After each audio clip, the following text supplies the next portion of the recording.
أعوذ بالله من الشيطان الرجيم بسم الله الرحمن الرحيم إن الحمد لله نحمده ونستعينه ونستغفره ونعوذ بالله من شرور أنفسنا ومن سيئات أعمالنا من يهده الله فلا مضل له ومن يضلل فلا هادي له وأشهد أن لا إله إلا الله وحده لا شريك له وأشهد أن محمدا عبده ورسوله أما بعد.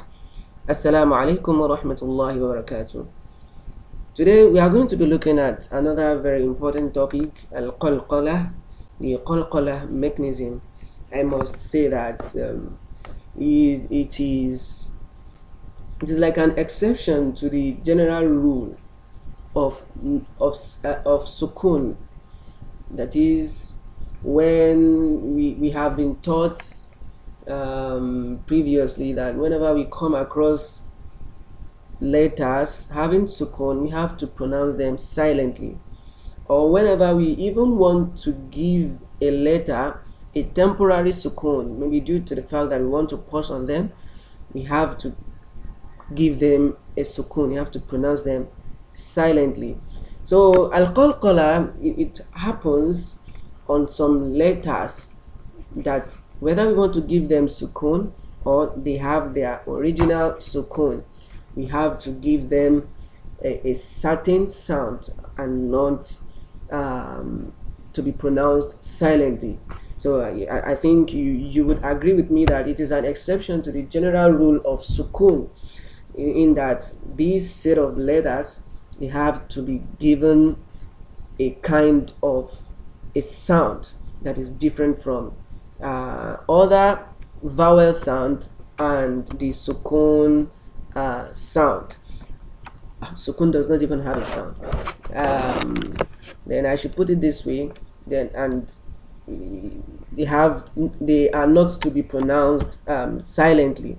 Al-qalqala. Okay, we need to understand that we have categories of letters in Arabic. Perhaps we are going to be learning this under as-sifat, sifatul huruf, the names or the characters of letters. So letters are divided into three groups when categorized according to the length of running of their sound, Jeriano salt. Okay, so letters can be or can fall under huruf shidda, huruf tawassut, or huruf ar-rakhawa. Huruf shidda are those letters of strength that whenever it requires strength to pronounce those letters.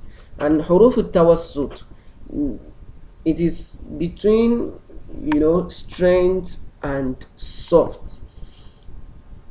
These letters are not hard to pronounce and they are not too soft to pronounce. That is huruf al-tawassut. And huruf ar-rakhawa or ar-rakhwa.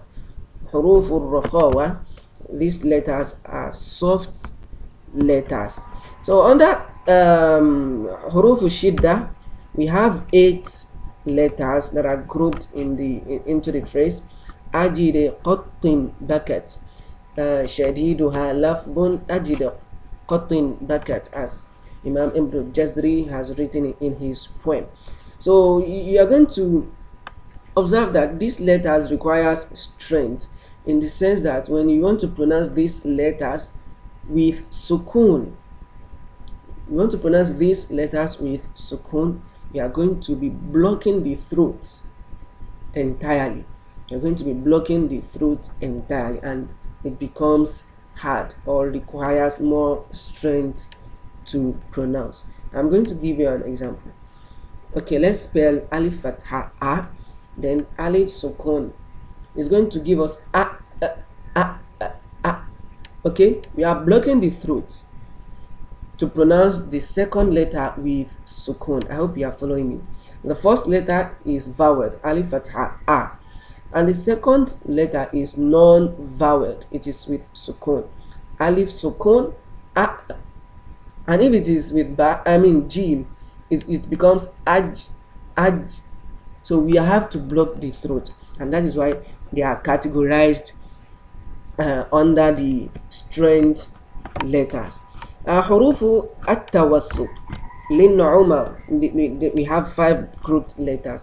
لن عمر has been grouped by Imam Ibn Jazri in his poem. This is also in between strength and soft letters. And the last categories, the category of letters is al-rakhawa. So these letters are all the remaining letters after hurufu al-shiddah and hurufu al-tawassut, or hurufu al-shiddah and hurufu al-tawassut. So we can find ha. You can see ha, it is pronounced softly. Ha, fa, ab, ah. You can see that the ha is very soft. Fa, af, very soft. Sin, as, they are soft letters. So these are the remaining letters after picking out hurufu ashidda and hurufu at-tawassut. Al-qalqala في اللغة الاضطراب. It means shaking or disturbance, to cause a disturbance, to cause something to shake. And اصطلاحا اضطراب الحرف حال سكونه حتى تسمع نبرة قوية حيث يخرج بالتباعد بين طرفي عضو النطق لا بالتصادم دون أن يصاحب ذلك انفتاح للفم أو انضمام للشفتين أو الخفاض للفك السفلى. So it is a disturbance of a letter when it is in the state of being non-vowel until a strong accent is heard. Nibratan qawiyya, a very strong accent is heard when it is articulated by pairing of the two components of the articulating parts without accompanying it any opening of the mouth or circling of the lips, أو الخفاض للفك السفلى, or lowering of the lower of the jaw. Like I said earlier, there are certain sets of letters when they are given sukun or they are having sukun, they are going to be shaken or disturbed. They have to be disturbed when they have sukun. حتى تسمع نبرة قوية, until an accent, a very powerful accent is heard.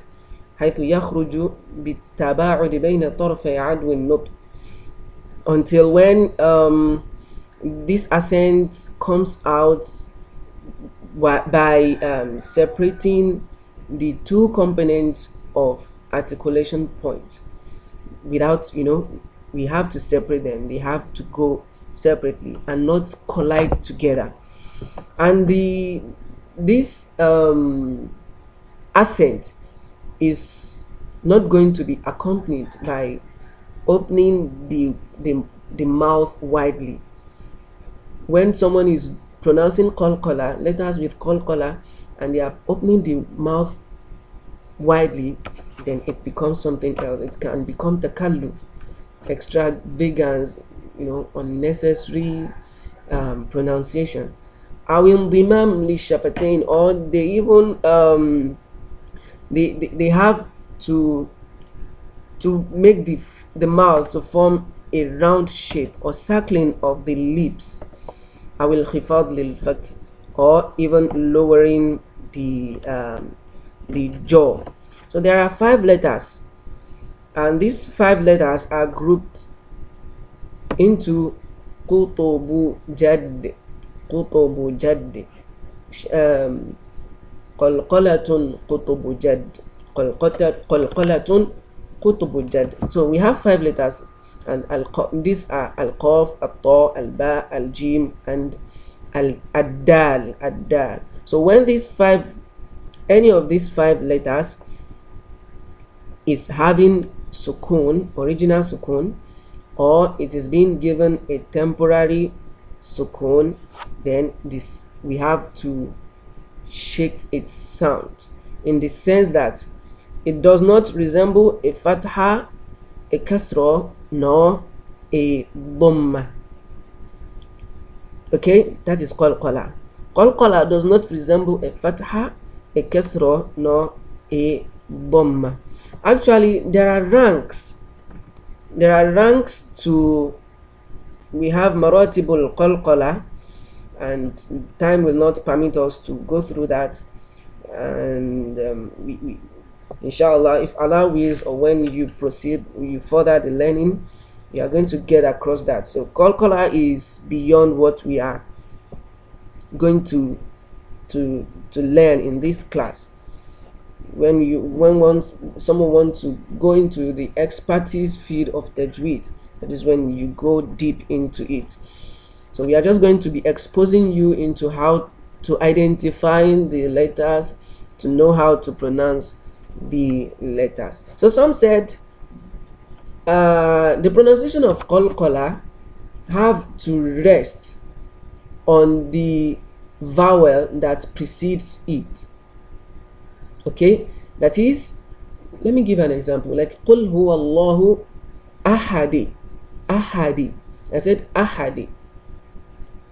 The dal there, I'm giving it temporary sukun, ahad, because what is on the dal in Surah Al-Ikhlas, when you check it, what is on the dal is tanween, with dhamma tanween, and I'm giving the dal a temporary sukun, and that is why I'm producing a very strong accent known as qalqala. So the vowel that precedes the dal is what?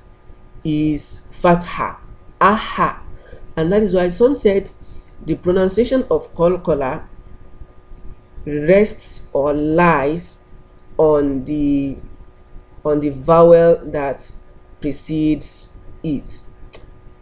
Are you following? I hope you are following. So they said it has to rest on the vowel that precedes it. While some said